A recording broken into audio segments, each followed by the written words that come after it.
Today we're going to cover a question I've been getting from a lot of people. Can you pay your spouse with your PPP loan money?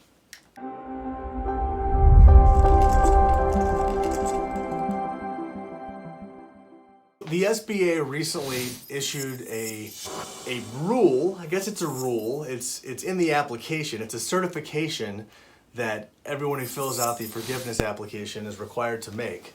And that certification is that you as the owner, if you're an owner-employee, you did not pay yourself more than you were paid in any 8-week period in 2019.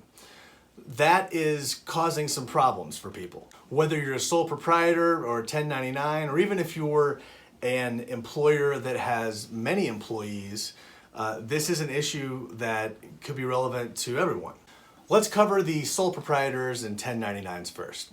So the problem there is if you don't have any utility expenses, you have 2.5 months of pay, but you only have 2 months that you can use that pay in because of this rule that they've just made up out of thin air that is not in the statute. And so the question is, what do you do with that other half a month of pay if you can't spend it on utilities or paying yourself?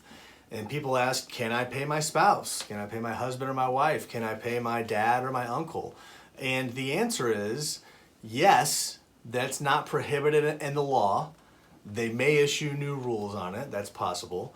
But as of right now, you can do that. My advice to you, if you do that, would be to document it in a way to clarify that it is legitimate, right? So, if you have let's say you have a home photography business, you're gonna hire your husband. Basically, you want to give half of your 2.5 months of payroll pay to your husband, right? Because it all goes to the same account. So, okay, yay, you're beating the system.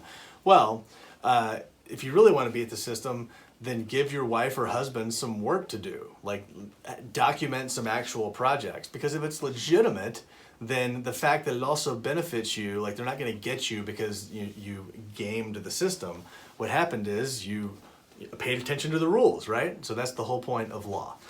Now, if you're an employer of multiple employees, let's say, for example, you own a restaurant, how would this apply to you?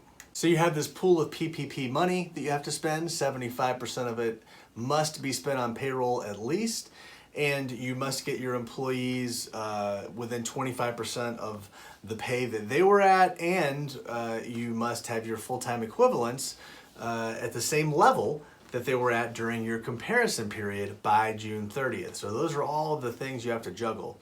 So one thing that many folks are thinking about is, okay, if let's say I have 6 full-time equivalents and I need to get to 8 by June 30th, what stops me from adding, somebody my friend and my cousin as those 2 people? And the answer is nothing. That's legit. You can do it. You can do it just for the last 2 weeks so that you're there by June 30th, even if you don't intend to have them continue with the business, right?